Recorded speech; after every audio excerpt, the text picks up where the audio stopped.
Bonjour, dans cette vidéo, on va découvrir un nouvel outil mathématique qu'on appelle le torseur. Suivre cette vidéo vous permet de comprendre la notion de torseur et ses applications en mécanique.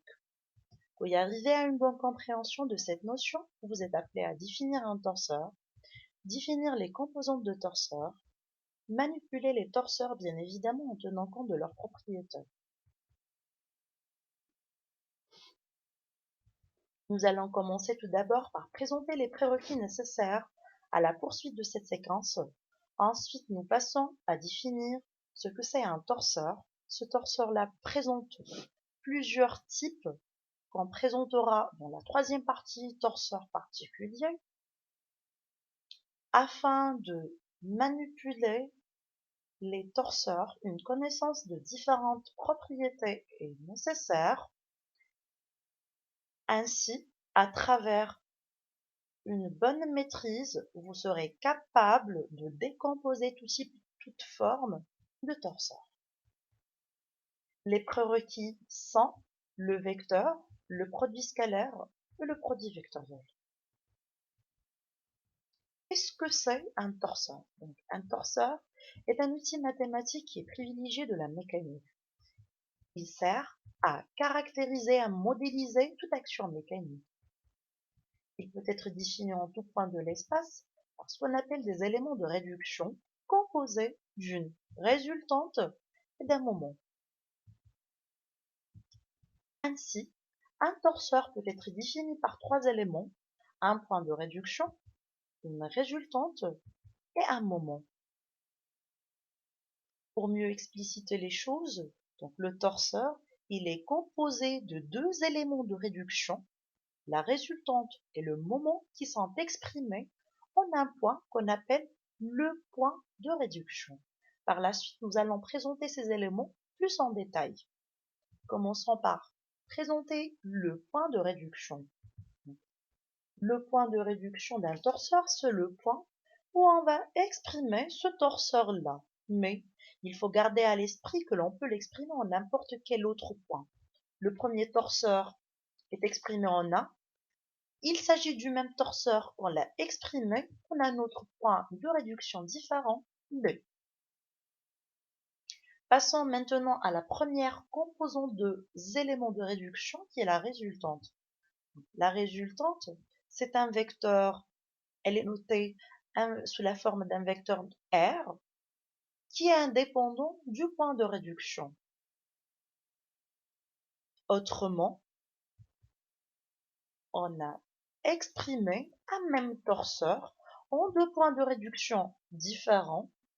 La résultante est toujours identique.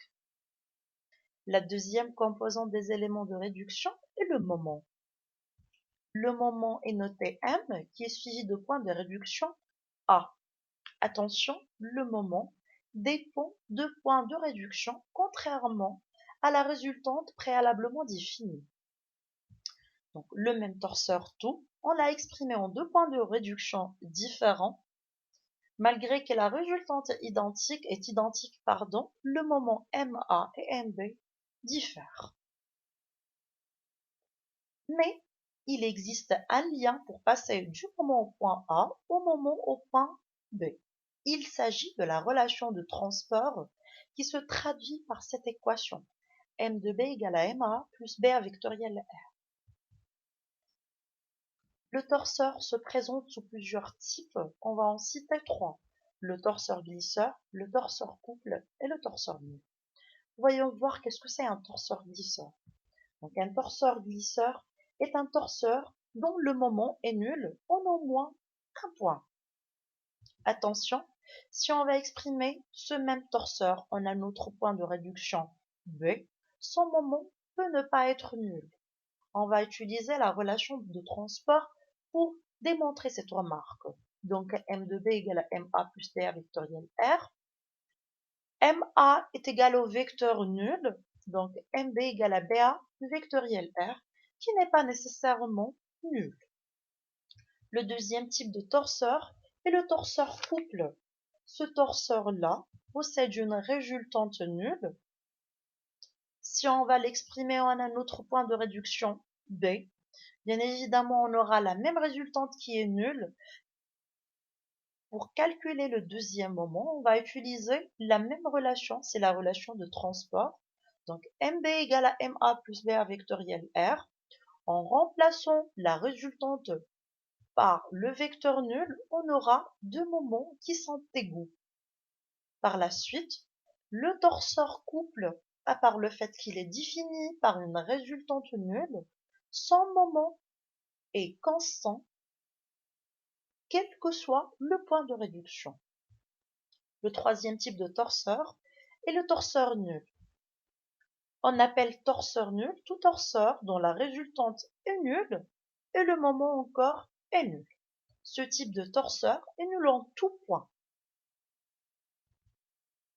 Passons maintenant à exposer les différentes propriétés d'un torseur. La première propriété concerne l'égalité. Donc, deux torseurs sont égaux si et seulement si leurs éléments de réduction sont égaux. Prenons cet exemple, le torseur τ1 est égal à torseur τ2, si et seulement si la première résultante est égale aux deuxième résultante et le premier moment est égal au deuxième moment. Attention, toutes les opérations qu'on aura à effectuer sur les torseurs, nécessairement, ces torseurs-là doivent être exprimés au même point de réduction. La deuxième propriété concerne la multiplication. Donc, si on multiplie un torseur par un scalaire, alors la résultante et le moment sont multipliés par ce scalaire. Donc, τ2 égale à lambda fois τ1, ça donne la résultante de deuxième torseur est égale à lambda fois la résultante du premier, et le moment du deuxième torseur est égal à lambda fois le moment du premier. La troisième propriété concerne la somme. Donc, un torseur τ3 égale à la somme de torseur τ1 et τ2. La résultante de troisième torseur est égale à la somme de résultante du premier et du deuxième torseur, et le moment de troisième torseur est égal au moment du premier et du deuxième torseur, la somme. Je rappelle qu'on est en train toujours de faire des sommes en même point, en un même point de réduction. La troisième propriété, c'est le comoment. Donc, qu'est-ce que c'est le comoment? C'est le produit de deux torseurs. Donc, si on va faire le produit du premier torseur fois le deuxième torseur, on aura la résultante du premier fois le moment du deuxième, plus la résultante du deuxième fois le moment du premier, qui sont bien évidemment exprimés au même point de réduction, qui est dans notre cas le point A. La bonne maîtrise et la bonne compréhension des différentes propriétés des torseurs va aboutir à la bonne manipulation de ce torseur-là par la suite. Ainsi, vous serez être capable de faire une décomposition de n'importe quel type de torseur. Tout torseur ayant la forme résultante et moment, et en utilisant la propriété de la somme, on peut la décomposer en deux torseurs.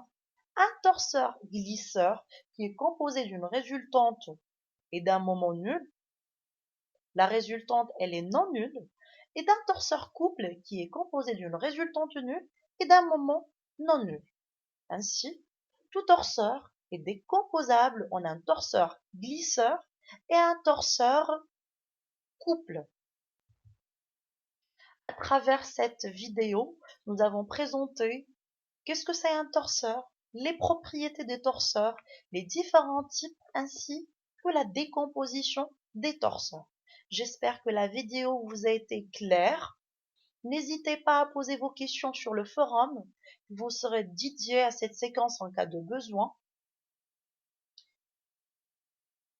Merci pour votre attention.